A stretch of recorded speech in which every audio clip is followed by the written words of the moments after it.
जय श्री कृष्णा। मैं पंडित सोमेशकांत दीक्षित धर्म सम्राट स्वामी श्री करपात्री जी महाराज के विशेष कृपा पात्र शिष्य भागवत भूषण भारतीय तत्व चिंतन के मर्मज्ञ अलौकिक और असाधारण प्रतिभा के धनी प्रख्यात विद्वान स्वामी श्री दीनदयाल जी महाराज का जन्म 1933 में जबलपुर के निकट ग्राम पथरई में हुआ था। बाल्यकाल से ही रामचरितमानस, श्रीमद् भागवत, शिव पुराण, भगवद गीता, अन्य विभिन्न ग्रंथों पर वे स्वयं स्वाध्याय करते थे। प्रवचन की परंपरा प्रवर्तित किए हुए थे। देश और विदेश में अपने जीवन काल में आपने धर्म ध्वजा फहराई। यह मेरा सौभाग्य है कि पंडित दीनदयाल जी महाराज मेरे नाना श्री थे।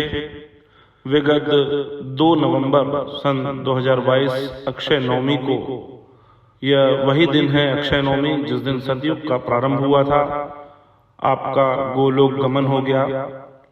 गगरेट में शिवपुराण की कथा समाप्ति के बाद पंचकुला में विश्राम करने आप रुके हुए थे।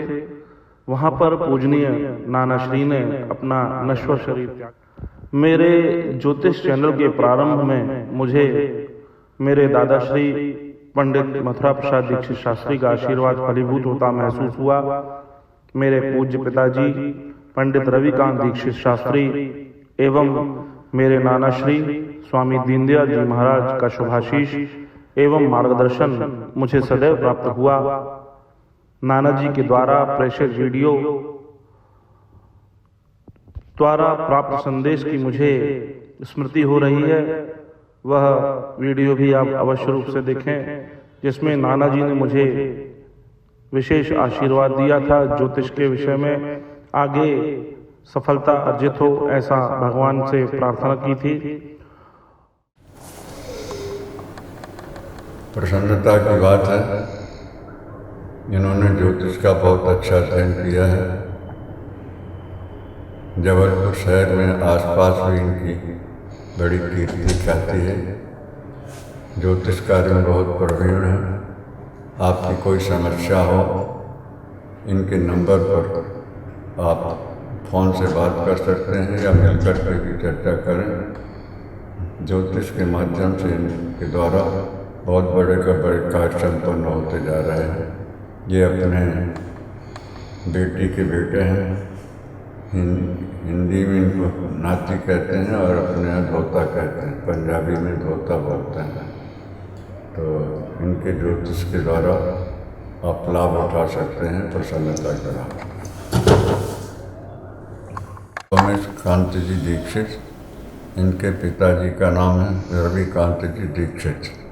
दोनों ज्योतिष विद्या प्रवीण हैं। अनेक लोग उनसे लाभ उठा रहे हैं, आप लोग भी उठा सकते हैं।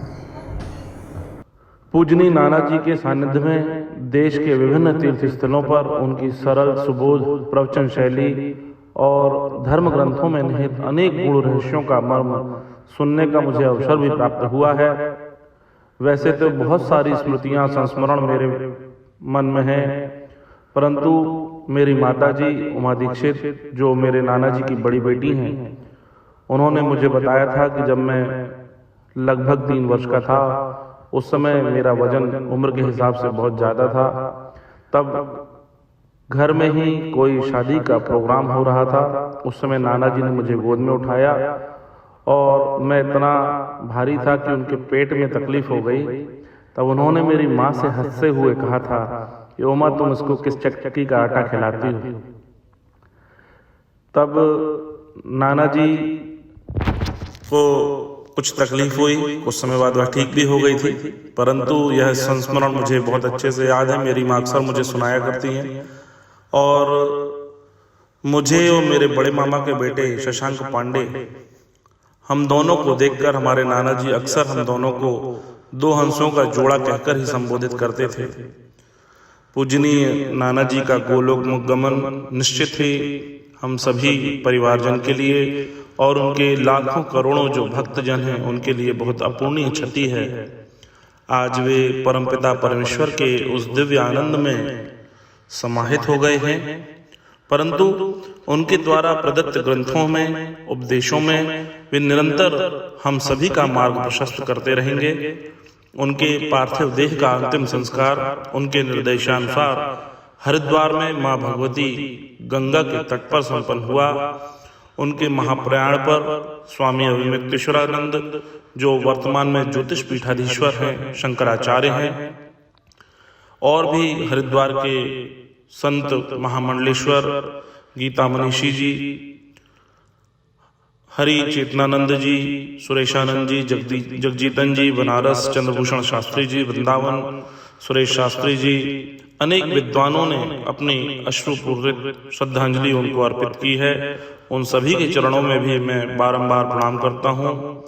मैं भी अपने नानाश्री के चरणों में अपनी विनम्र श्रद्धांजलि अर्पित कर उनके दिखाए पथ का अनुसरण करने को कटिबद्ध हूँ, और आप सभी भक्तों को भी बारंबार यह निवेदन है कि आप भी नाना जी के बतलाए हुए मार्गों पर चलें और अपने जीवन को कृतार्थ करें। ओम शांति शांति शांति।